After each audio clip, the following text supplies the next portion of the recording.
Mesdames, Messieurs, bonjour à toutes et à tous. Bienvenue au journal. Les agriculteurs de la plaine aménagée de Niofila-Douna verront les capacités d'action augmenter avec la réhabilitation de 400 hectares de la plaine et l'aménagement de 1000 autres au cours des prochains mois. Mais tout d'abord, le CERFI multiplie les rencontres autour de la citoyenneté. Après Ouagadougou, le Cercle d'études, de recherche et de la formation islamique était mardi dernier à Bobo-Dioulasso.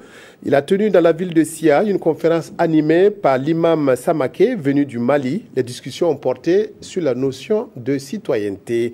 Martin Zerbo et Ali Traoré à Bobo-Dioulasso. L'incivisme et la délinquance sont devenus le quotidien de bon nombre de citoyens. Face à ce mal, le CERFI, le Cercle d'études, de recherche et de la formation islamique, passe à l'action. Il tient ici une conférence sur la place de la famille dans nos sociétés. Beaucoup de problèmes se posent au niveau de la citoyenneté. Nous avons vu que c'est bon que, puisque vous savez que dans la société, la famille est la cellule de base de la société. C'est dans la famille que les enfants naissent, c'est dans la famille que les enfants sont éduqués, et c'est dans la famille que les enfants sont formés.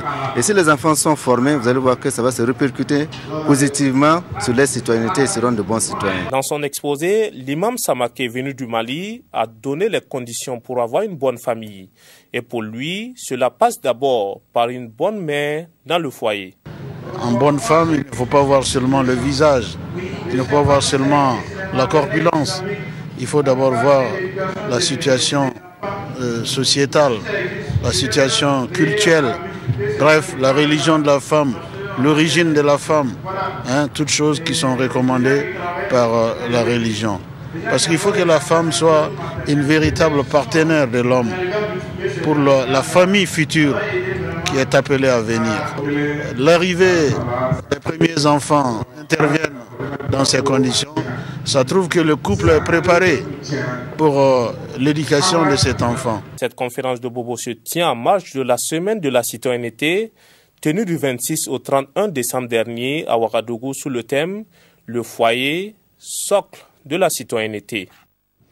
Restons à Bobo-Dioulasso où la commune s'est dotée en décembre d'un plan d'occupation des sols POS d'un coût de plus de 59 millions de francs CFA. Ce plan était référentiel du schéma directeur d'aménagement et d'urbanisme de la commune. Il va permettre de définir les lieux d'implantation d'unités industrielles ou certaines habitations. Drissa Traoré à Dissandamba.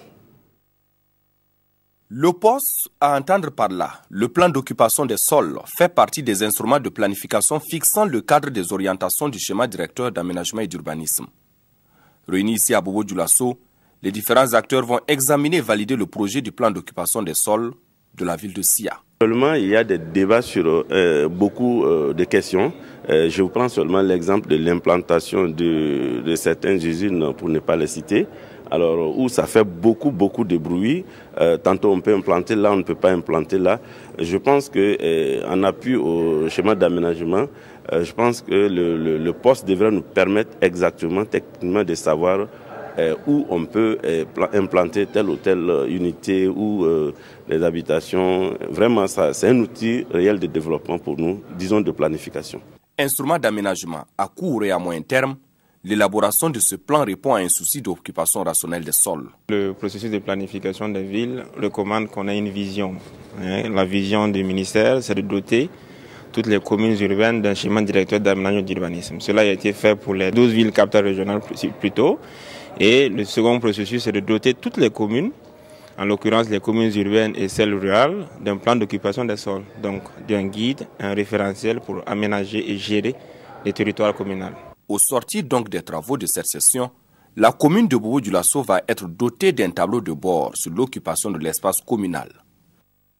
La plaine aménagée de Niofila-Douna dans la Léraba sera réhabilitée et étendue. Cette information a filtré lors de la tenue de la session du comité de pilotage du programme de restructuration et de mise en valeur de la plaine. Au total, 410 hectares seront réhabilités et 1000 autres aménagés pour un coût total de 26 milliards 400 millions de francs CFA. Mireille Carole Tougma.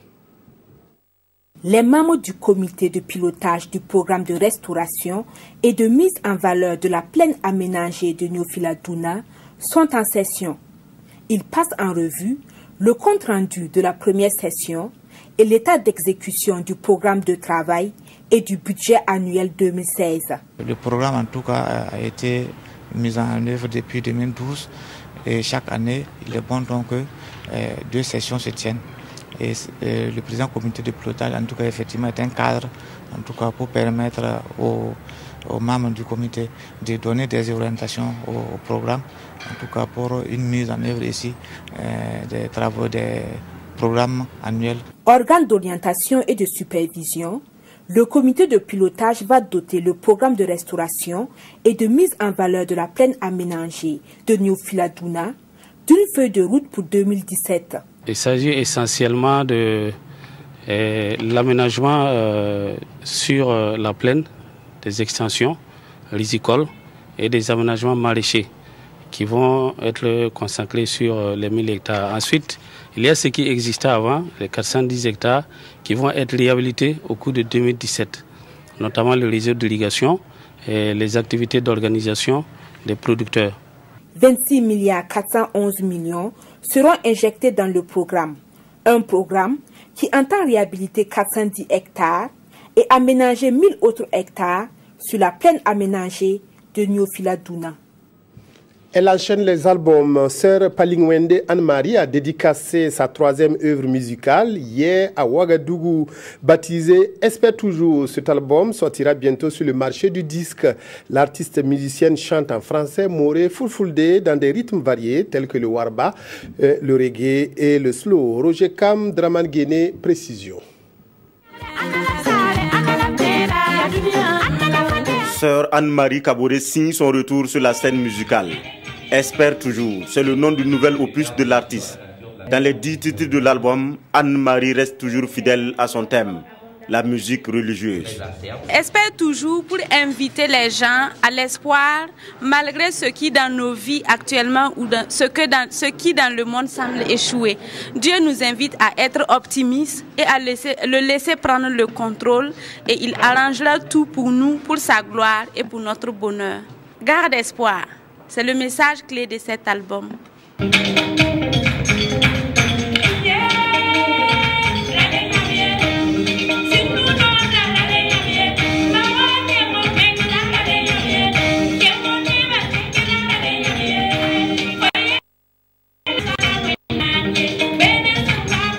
Quatre ans à préparer l'album et sa thèse de doctorat en pharmacie.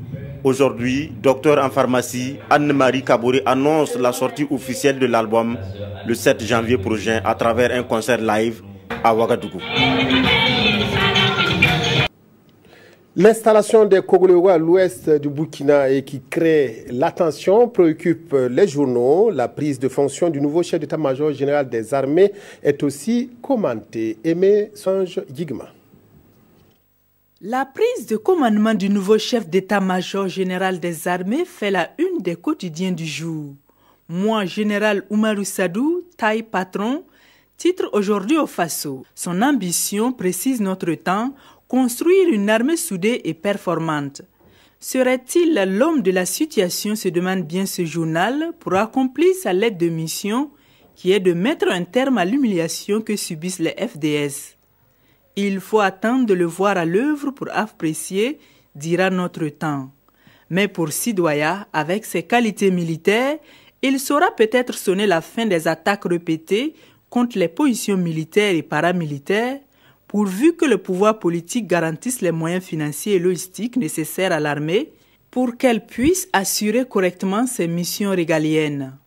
Et pour mener à bien donc sa mission, le nouveau chef d'état-major général des armées compte restaurer l'autorité du commandement dans toute sa dimension et renforcer le dispositif au nord du Burkina, nous explique le pays.